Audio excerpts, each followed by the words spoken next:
Elle hésite, mais pour prouver ses dires, il tourne une nouvelle fois la clé du singe. À cet instant, loin de là, leur oncle monte à cheval. Une simple balade qui tourne au cauchemar. Le cheval s'emballe, le fait chuter, et un troupeau lancé au galop le piétine sans lui laisser la moindre chance. La nouvelle tombe comme un coup près.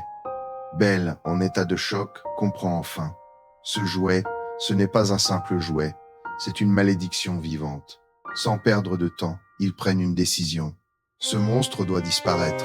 Ils remettent le singe dans sa boîte et l'enterrent profondément dans le sol, persuadés d'avoir mis un terme à l'horreur. Puis le temps passe. 25 ans plus tard, elle est désormais un homme brisé, employé dans un magasin. Il a coupé tout contact avec son frère. Il refuse de le revoir de peur que la malédiction ne les rattrape.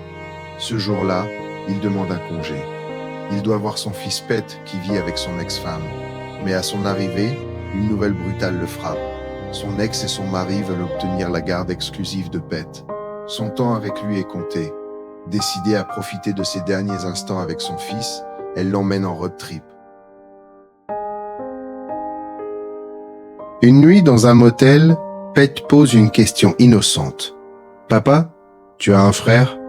Elle a un pincement au cœur. Pendant un instant, il revoit Belle.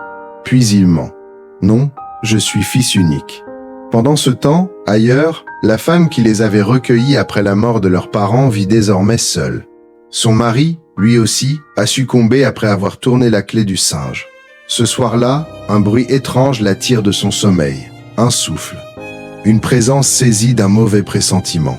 Elle attrape son arme et s'avance prudemment. Le son semble provenir du sous-sol.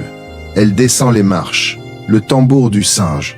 Soudain, une marche cède sous son poids. Elle chute lourdement, s'écrasant sur des éclats de verre brisés. Son visage se lacère sous l'impact. Sonnée, elle tente de se relever, mais une odeur familière l'alerte.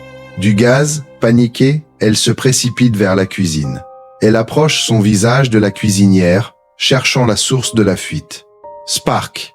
Une étincelle, une explosion. Son visage s'embrase, hurlant de douleur, elle sort en titubant. Mais elle n'a pas le temps de comprendre. Crac.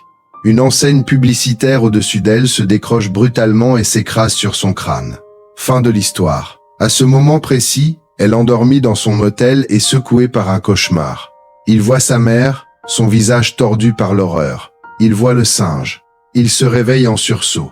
Son téléphone sonne. Un numéro qu'il n'a pas vu depuis des années. Belle le cœur battant. Il décroche. Elle, le singe, est revenu.